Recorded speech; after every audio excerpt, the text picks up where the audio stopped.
Good morning, good afternoon, good evening, guys. Whatever time y'all are tuning in, I certainly appreciate y'all are here. Today's video, guys, we're going to be going over to the other shop and we're going to be trying to repair a 51OT. It's missing the little, I call it a torsion bar that pushes up on the lock bar that actually locks the blade in place. I'll show you all that when I get over there. I left the knives over there, I'm sorry, but we'll take a closer look when we get over there. We're also going to be cleaning up a 125 OT and then bringing it back over here and just polishing it up some. And we're going to be talking about the Mustang 125 OT. So anyway, guys, thank y'all so much for tuning in today, and I hope you enjoy the video. Okay, guys, here are the knives. This is the 125 OT that we're going to be cleaning up. We're going to try to get a little bit of color back here, but it's in great shape. We're going to get the rust off. We're going to clean inside the blade chamber there, but this is a great knife here.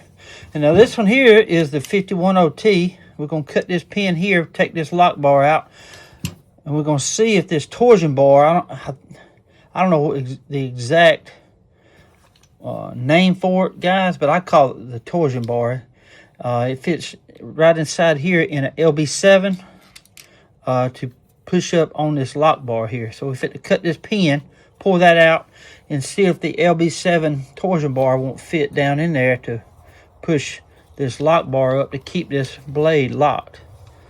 And then we're going to clean it up. So we're going to be cleaning up these two old timers and see if this won't work on this knife here. All right, we're going to go right inside of that brass liner that the handle scale is attached to, and the lock bar here. This is the lock bar, I call it. I don't know the proper term, but that's what I call it. But we're going to cut that pin right there, because that's what holds this in place. That big old pin. One here that I'm going to be trying to repair.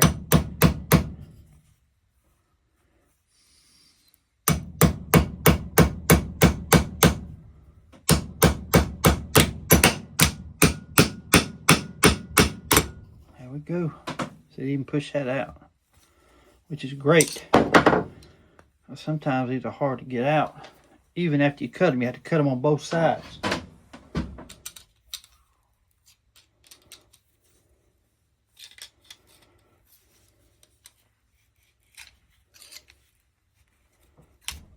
All right. Now, I'm simply gonna open this up.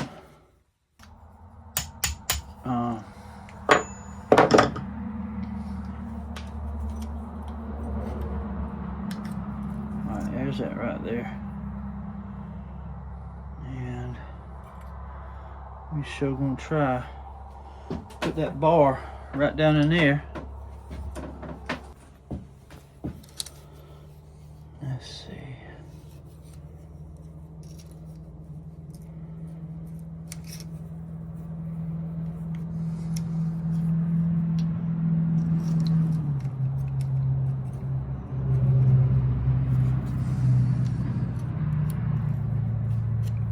Huh.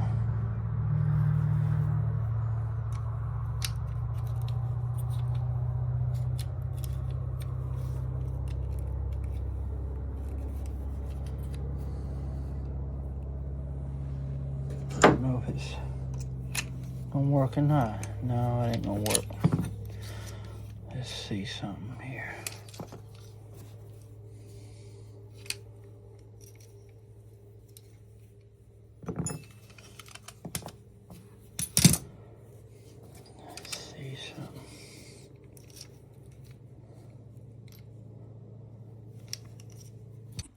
I can already tell, guys, this ain't gonna work because it's not wide enough. You see how, let's see.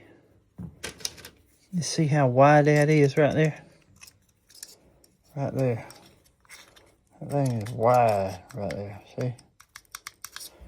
It's way wider than that. It's supposed to sit in there good and tight. And we don't have a bar for it, man. That's a different one. There it is right there. Mm. Let's see.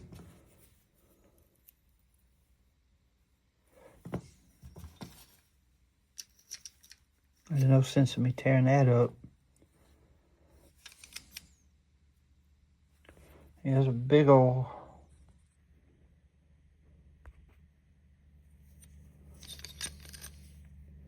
See that hole right there? Right below that little pin. See, that's the pin right there going through. Right below that pin is where that bar is supposed to sit into.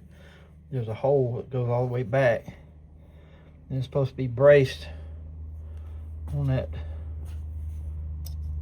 bar right there. But it ain't gonna work. See here. That's where it goes in at. Even if you bend it up, it won't work. So there's no sense in tearing up that part to try to get this one fixed with the wrong part. So we got to find us a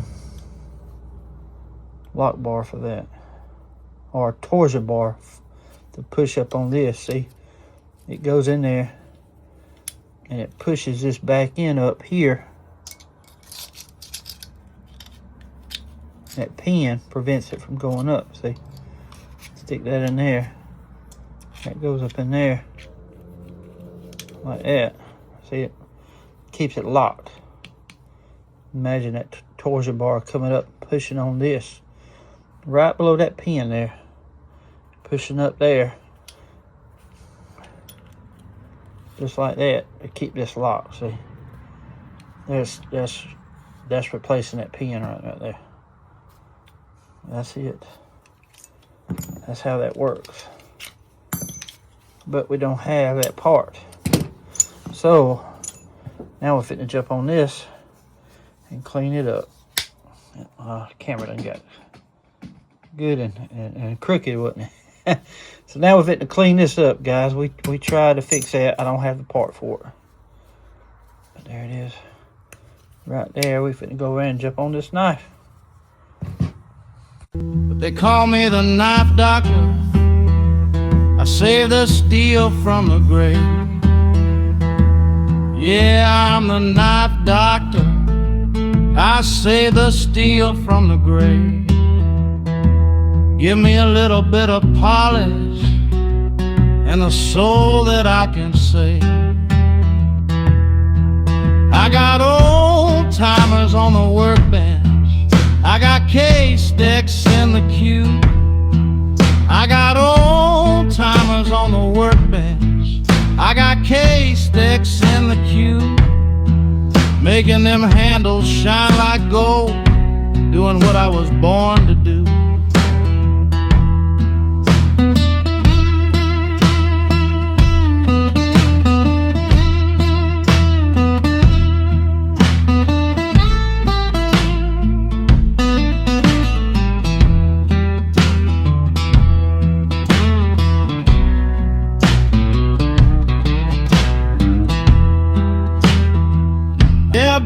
To the doctor, don't let them rust away. Bring them to the doctor, don't let them rust away.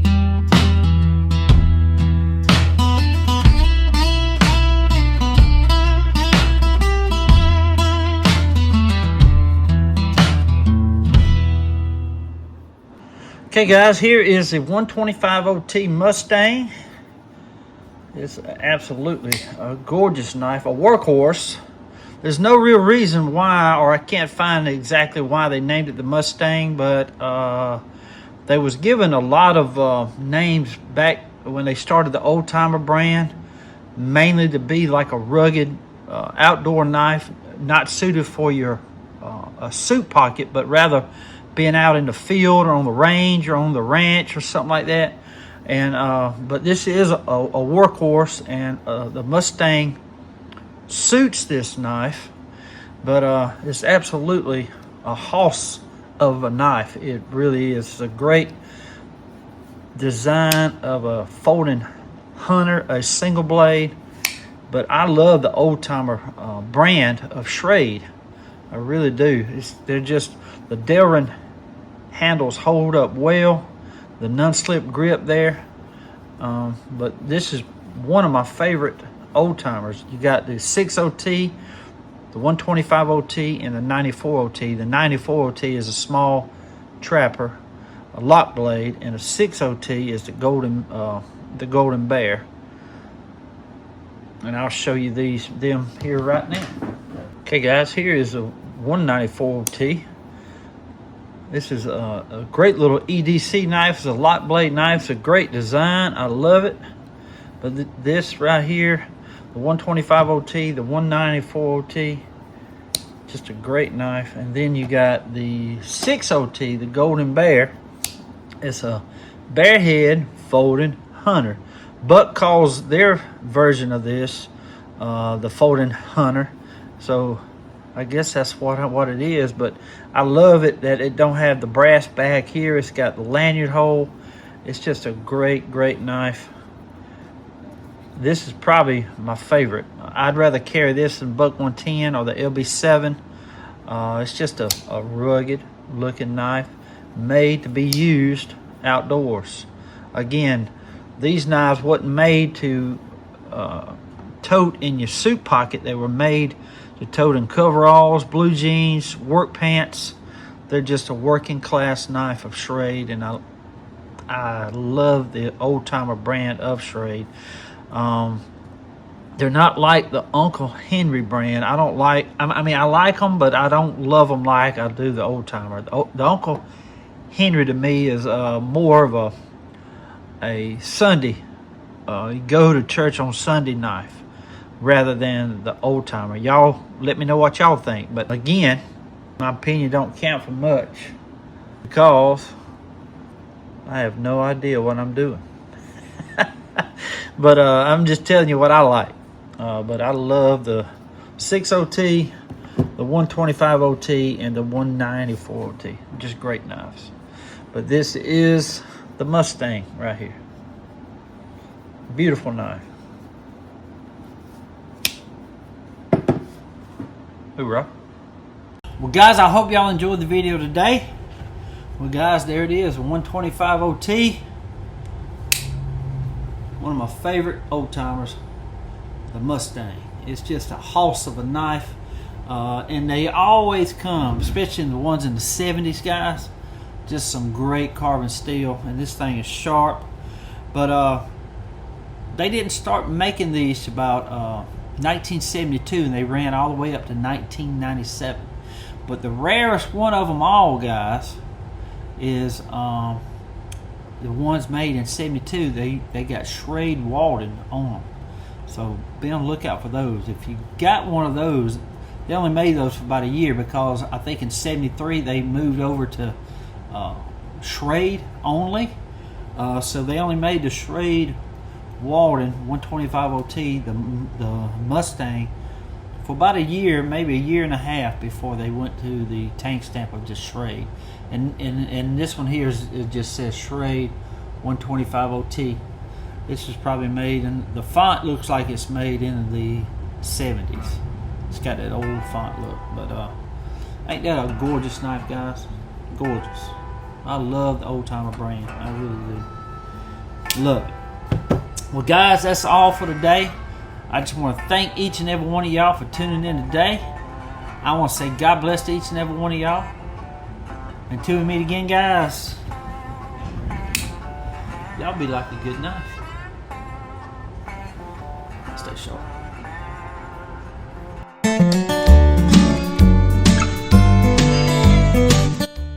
Papa? Right here. We gotta cut this thing off. See here? What? You got your own knife? Yeah. You like a knife? See here, look. That's a flower, Papa. I know. It's a pretty flower. Yeah. That's gonna grow up like this flower. Yes, it is. It's It's gonna be a pretty flower. Yes, it is. Hey, get the water, Knox. Where's the water? Get that water right here. You gonna pour it in there? Yeah. Let me see that. Just ease it down. Here, just put it in right there. And grab the pot. Like that. Grab it. Now ease it over. Come forward a little bit. There you go. That's good. Good job, Knox. High five. You got dirt. I got dirt. How about this one? I got dirt. You something else. I dumped the water. You did dump the water. That was a good job. It was a good job. Do you have a green thumb?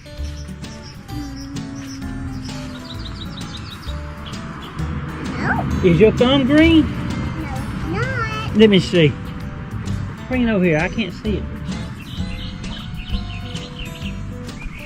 That's a green thumb.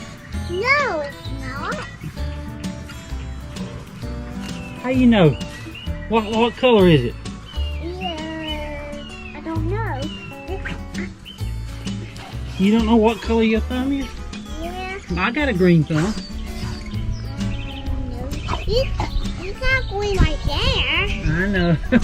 A green thumb means you can grow plants. Yeah. You when you grow stuff, you're able to grow vegetables real good, trees, fruit trees. You need to grow fruit trees. Yeah, when you say you have a green thumb, that means that you are good with plants. You're able to work with plants very well. They grow. Yeah. Yeah. So do you have a green thumb? Nope. You don't? Okay. All right, high five. Why? High five. You want to do that one? All right. Good job, Knox man. Another? Another one. Yeah. Let's do another one. You can dump it on your shoe. We'll dump it here. 1 second. Okay. Then we got to get this out. Yeah. Probably a little deep. We need to throw some dirt in there. Smooth it out. Look here. Help Papa get this out. Alright, I'm going to flip it over. I want you to pull the pot, okay? Pull that pot up. Pull it up. Good job, Knox. I told you got a green thumb. Oh, you can put it down. I do have a green phone. You do have a green thumb. Alright.